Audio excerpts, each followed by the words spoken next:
Hi, good afternoon. Welcome to the Marketplace. Coming up, Monetary Policy Committee of the Bank of Ghana keeps policy rate at 29%, citing favorable growth outlook. Remaining vigilant to ensure that the end-year inflation objectives are achieved. Given these considerations, the committee decided to maintain the policy rate at 29%. Also coming up, government sets aside funds to aid Eurobond debt servicing from this year as it downplays threats of default. We hear from the Minister of State at the Finance Ministry, Abnor Sasari. When you look in the budget for 2024, we already made provision for payments of our interests. And so it is right in there. Plus, Ghana gets more than $9 billion as total export earnings for half year, representing a marginal increase over what was recorded in June 2023.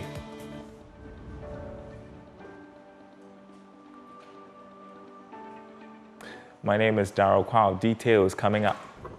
And thanks for staying with us, everyone. First up, the Monetary Policy Committee of the Bank of Ghana has kept its key lending rate to commercial banks at 29%.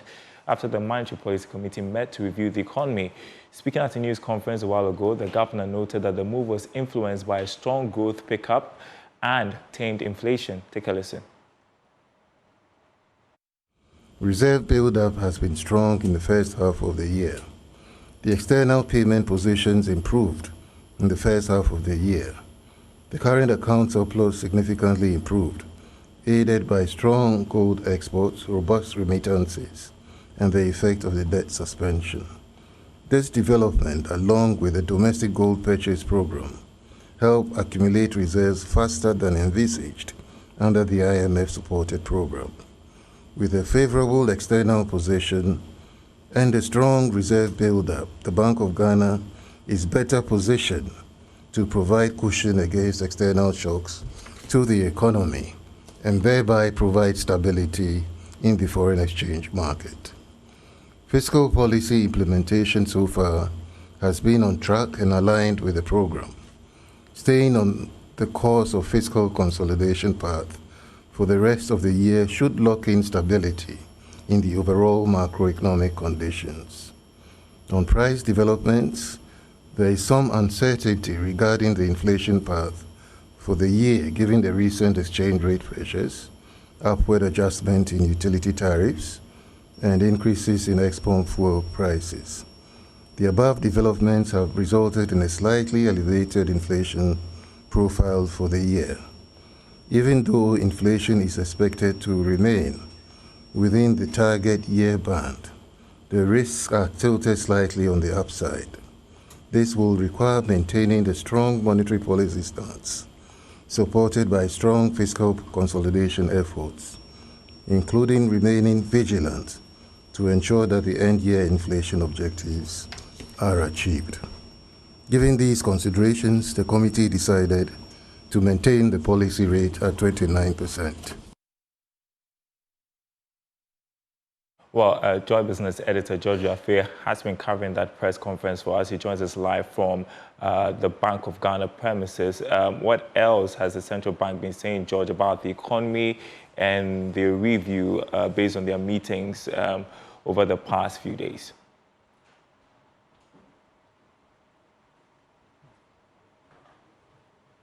Well, Darryl, on the bit about the economy, the governor has been talking about how government is on track with the fiscal numbers and also growth has picked up strongly. If you look at the IMF program and the targets that have been set for government, they are actually within those targets. And if you look at all these indicators, they believe that as well as inflation is on that path that you're looking forward to in terms of meeting that end-of-year target of up to 15%. And that is why the Monetary Policy Committee, together with the Governor of the Bank of Ghana, decided to keep the rate at which they lend to commercial banks at 29%, Darryl.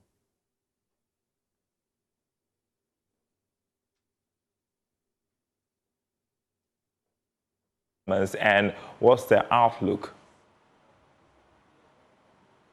Well, Darryl, this is about the bit about the Ghana city. Well, interesting because the governor was also trying to let us appreciate the fact that it's about an issue about sentiment and also the fundamentals, because what the Bank of Ghana has to do, they are doing that, and they're expecting that now that we have gotten the deal with the bilateral creditors and also the Eurobond holders, all these developments should indeed impact on the local currency. Well, now we have some ongoing analysis with me, and I have with me an economist, Dr. Edusako, to also try and get his thoughts also about what has happened here in terms of the decision by the Bank of Ghana to keep the rate at 29%. Doc, as an economist, let me get first your thoughts about the reasons the Bank of Ghana, a governor, has given for holding the rate at 29%.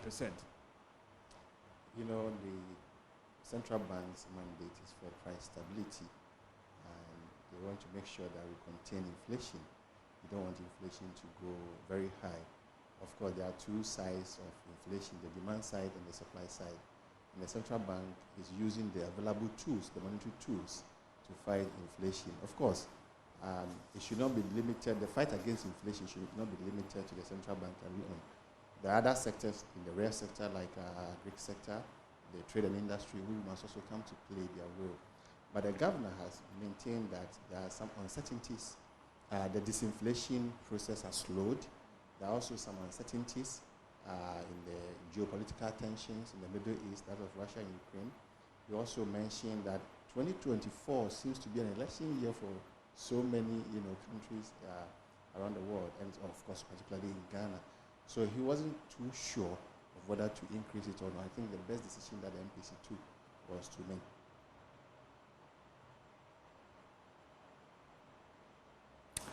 Our feed frozen there. George, you have to join us from the Bank of Ghana with the news this afternoon.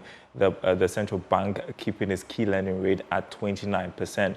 We want to move on now and talk about our debt crisis. The government has revealed that funds have been set aside to help in servicing Eurobond debts from this year. The Ghana is expected to make an initial payment of $500 million this year as soon as an agreement is reached with the bondholders. However, there are fears that government could default because of its current state. Speaking on PM Express Business Edition, Minister of State at the Finance Ministry, Abnose Asari, strongly downplayed those concerns.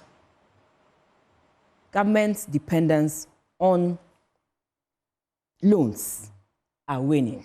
That is why we want to focus on raising the needed revenue, because the first point of call for any revenue that a country will use to address its needs is revenues that we raise domestically. As you try and wrap up, the bit about, again, have you been able to build the required reserve so that when you start servicing these loans, especially with the Eurobond, if that deal is signed today, you're supposed to start making some $400 million. About $500 million, dollars. Have you built the required reserves as you speak now to be able to make this commitment going forward? Yes, George. When you look in the budget for 2024, we already made provision for payments of our interests. And so it is right in there that we behaved as if we hadn't concluded, because in November 2023, when we sent the budget to Parliament, we hadn't concluded the debt restructuring. So we budgeted for these funding to pay for our interest, yes, and then to pay for amortization as well. So they are in there. And whatever it is that we need to take, whatever monies that we need to use to pay for the Eurobonds agreement of the 500 million can be found in the finance. Now, Ghana's total export earnings for the first 6 months of the year increased marginally to hit $9.2 billion. That's according to the Bank of Ghana's summary of economic and financial data at the end of June this year. Here's more in this report. The report showed that in June 2023, Ghana earned $8.1 billion from its exports, compared to $9.2 billion earned in June 2024, with the exception of cocoa, which the country had just $760 million, which was far lower than what the country recorded in the same period for last year. All the other commodities in June 2024 brought in more than what we had in June 2023. The amount of money the country spent on import for first half of this year increased marginally to reach $7.4 billion up from $6.5 billion in June 2023. Development resulted in a trade balance of $1.8 billion. For some, this could be good for the country's reserve and possible impact on the local currency. Now, the Third World Network Africa, in collaboration with Southern Africa Resource Watch, has launched the anti-strategic lawsuit against Public Participation Toolkit to protect individuals or organizations bringing out the ills in the extractive industry and reduce human rights infringement. According to the coordinator of the Third World Network, Dr. Yao Graham, the toolkit would equip defenders with the knowledge and tools needed to effectively challenge legal repression, especially in the extractive industry, and advance environmental justice. The training on the anti-SLAP toolkit is aimed at empowering CSOs to build resistance to the SLAP suit in the extractive industry and protecting the environmental and social rights of community members. The toolkit includes practical strategies for identifying and responding to SLAP suits, case studies illustrating successful resistance tactics, and legal resources outlining relevant laws. At the workshop, coordinator of the Third World Network Africa, Dr. Yao Graham, said the toolkit is necessary because it protects CSOs against the SLAP lawsuit, which burdens them with the cost of a legal defense. It's a meeting, as I said, about how people who speak out about the ill issue, the negative issues around mining, and also human rights and free expression, can better protect themselves against threats, lawsuits, criminal proceedings, frivolous criminal proceedings meant to intimidate them to keep quiet. This is it's a booklet which provides information, explains what SLAP suits are. SLAP stands for Strategic Litigation Against Public Participation. Why strategic? Because powerful people, powerful institutions and individuals many times will bring an action, whether a claim of defamation against people, tie them down in court. So the effect, of course, is that it's strategic in not only silencing the person who has been sued, but also sends a signal to other people that if you open your mouth too often and try to threaten our interests, we'll find a way to pin you down. The Third World Network Africa is hoping to foster collaboration between countries facing these challenges and build the capacity of civil society organizations. Now, AUDA NEPAD, the African Union's development agency, has partnered uniting to combat neglected tropical diseases to enhance efforts and mobilize resources to eliminate neglected tropical diseases, NTDs, across Africa. In an interview with Joy Business, Oda NEPAD CEO Nados Bekele Thomas expressed confidence that this partnership will offer vital support for AU member countries. She emphasized that it would enable them to leverage NEPAD's existing domestic health financing programs aimed at eradicating NTDs. Yes, African countries have made remarkable strides in combating neglected tropical diseases despite significant challenges such as the COVID-19 pandemic, global supply chain disruptions, and severe weather events. Ms. Nados Bekele Thomas, CEO of Oda NEPAD, the African Union's development agency, highlighted the timeliness of the partnership with Uniting to Combat Neglected Tropical Diseases. We need to have an integrated, coordinated partnership. So therefore, this is really a unity that would help us overcome all the problems related to NTDs. So we are so glad and we're so happy. And really thank you very much for this partnership, and all the others who join. I know that the African Development Bank is very, very interested in entities, and we will just mobilize all the others to be around the table and to work together using the common framework and common accountability framework, but also common planning. The Executive Director of Uniting to Combat NTDs and former Vice President of Gambia, Dr. Issatu Torre, also underscored the importance of this collaboration. Well, this means a lot for us in Africa, and particularly for Uniting, because when you talk about neglected tropical diseases, it's one of the endemic diseases that is touching on Africa, and almost 60% of the population is affected by them in one way or the other. We have 21 types of diseases that are affecting people, and majority of them are in Africa. Now, when we talk about African development and human resources, we need a healthy population, taking into account the fact that 60% of our population are young. You have women and girls and young people who are supposed to be the future. So all that we need to do is to guarantee a healthy population to be able to engage in the economic activities of the world that we are trying to partner with. So for us, it's a great opportunity, a great chance to work with the African Union Development Agency as well as other partners in trying to envision 2063 going to 2057 according to the Badia envisioning, so we would fit in. So resources are really needed to address these issues, and we need to pump into it, given the fact that we are coming out of the COVID pandemic. We also have some other disease crises that are emerging. We need a healthy population. We need a population that will be able to engage constructively to achieve these great and lofty plans that we have ahead for the continent. The signing of this agreement further underscores the African Union's strong commitment to ending NTDs, building on the momentum from the May 2022 signing of the Common African Position and Continental Framework on the Control and Elimination of Neglected Tropical Diseases in Africa by 2030. Now, Ghanaian fast food chain Pizza Man, Chicken Man, says it is taking strategic steps aimed at clamping down on online scammers defrauding the public. Speaking to the media at the opening of his Ring Road branch here in Accra, Chief Executive Officer Nana Boakye Adam urged the public to be vigilant and ensure that they are dealing with the true staff of a company. Fast-rising Ghanaian food chain Chicken Man Pizza Man has reiterated its commitment to ensuring customer satisfaction through the provision of quality meals. The company plans to expand its operations through the opening of 32 new branches across the country. Speaking at the opening of its Ring Road branch, Chief Executive of the company, Nana Boakye Adam, indicated that the company is taking prudent steps to clamp down on activities of fraudulent persons acting in the name of the company. This issue of online scam is a very sensitive issue, and I would like to use this platform to apologize to all victims of the fraud. We have been putting in measures to curb this, but I can say it's not enough.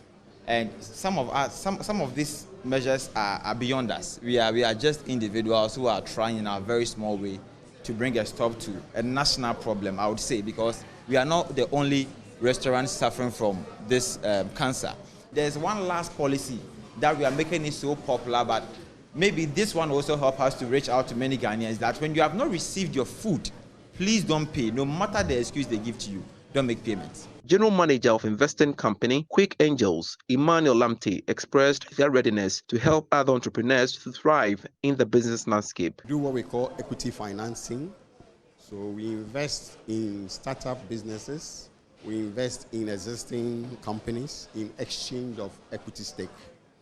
We are not just investors, but we are active investors. Unlike what the banks do or other financial institutions do, where they lend money or invest debt in businesses and then they sit back, we work with you. We give you not just finance, we bring on board our expertise. So we are very firm, strong on our investments. We work with you throughout the entrepreneurial journey. Chicken Man Pizza Man also pledged to continuously maintain high standards of hygiene and service.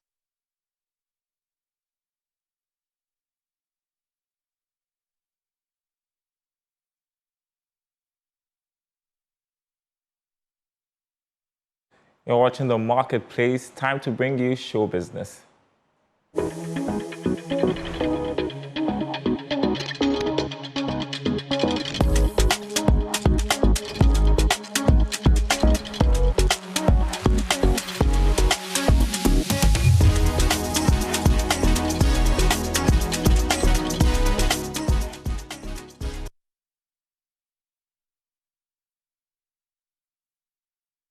All right, so welcome to the segment where we explore the dynamic shift in Africa's entertainment industry. Today we are focusing on a critical aspect, intellectual property rights and royalties in music. 2 weeks ago, we heard of a court ruling that sent a Ghanaian music producer smiling to the bank.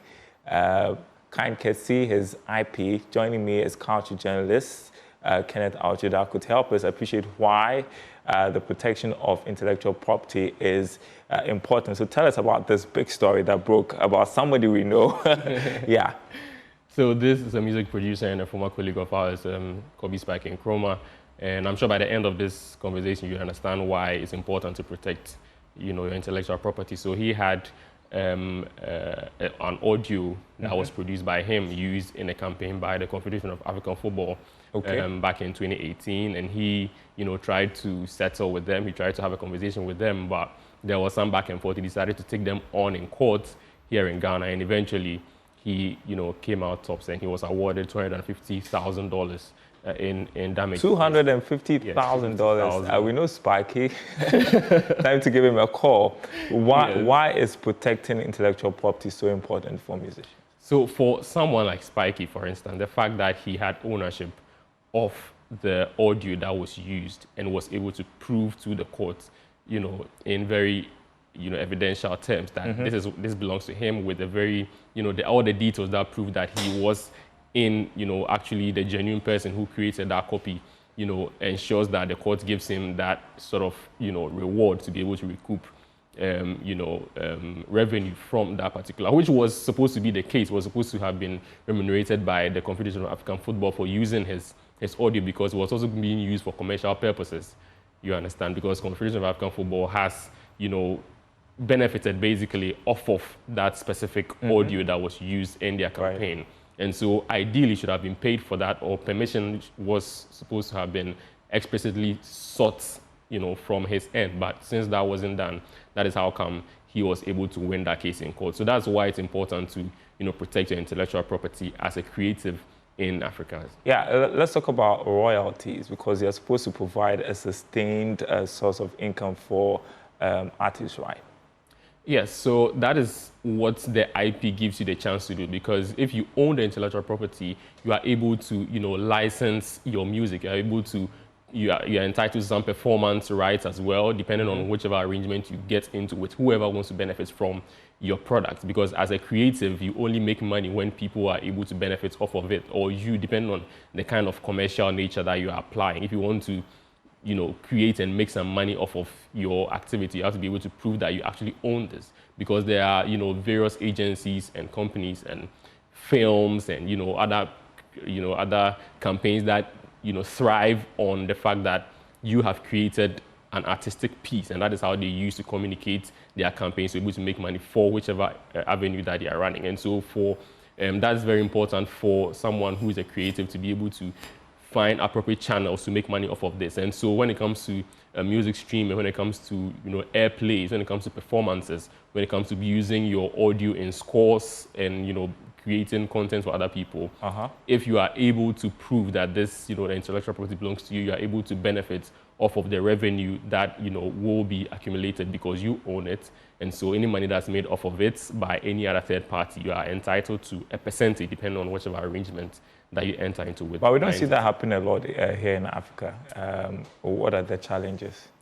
So one big challenge is data, because it is very difficult in our areas to be able to find the actual. For instance, if you want to use an audio that is from maybe the 1950s or the 1960s, maybe a song that was produced at that time, and you want to use it for a campaign today, it is usually very difficult. Maybe in the West, you'll be able to find data to support the fact that this song was written by this person, this audio was produced by this person, the data is actually there. But here in Ghana, because collection of data for these entities is kind of a new thing, it becomes very difficult. And so those who risk still going ahead to use some of these works from the past sometimes have it, coming back to bite them, in the backside, because maybe the family member or the relative or someone who has a stake in that person's estate hears it somewhere and then now takes, whether the musician or whoever is using the product, takes them on And once they're able to prove that, yes, it was my granddad, or it was my artist, or it was something that I had a stake in, and so you haven't consulted any of us, but you've gone ahead to use this product, then you are, entitled to be able to remunerate them in some way or form. And that is how come, if that doesn't go well, it usually ends up in court and there's a legal tussle. Yeah, on this side of the building, we like a lot of money. So talk to me about the economic implications of music piracy, and how does it affect artists here on the continent? Right, so that ties into the previous point I was making, because once that person that is using the product or the audio or that creative work without the permission, it becomes piracy, because there's a lot of money that the person might be making out of that product, but the actual originator of the work might not be getting any of that. And that is a potential revenue that he could have been making, because if you understand, like, the creative space basically is, sustained through the use of their works in very different forms. And so if someone else is benefiting from it, and then you, the artist, or you, the creator, or you, the writer, are not getting anything from it, whilst there's some revenue being made out there, then you are losing out on potential revenue. All right. And so if you make music, a lot of the advantages that, artists have is the fact that they can create their work and sit back and make the work, or that, outputs basically work for them while they are doing other things. And so it also, makes it difficult for them to get some money to also reinvest into the craft that they are indulged in, to be able to make more and create more, to give, more creative. We've got to go 30 seconds. What's the way forward? Improving structures. That is one big thing. Ensuring that data collection is very effective as well. And also, stakeholders, including governments and other persons who play very vital roles in the creative industry, to also make some room and allow for more innovation and create more, African-centered platforms to be able to make, these creations or these data very available to the local artists. All right, I've been talking to a member of the Grammy Recording Academy class of 2024. Also culture journalist, Kenneth Awuchidako. Thank you so much. That's the marketplace. More news on our website, myjoyonline.com/business. There you go. The day's latest stories over there, myjoyonline.com/business. And do enjoy your weekend. We'll see you next week.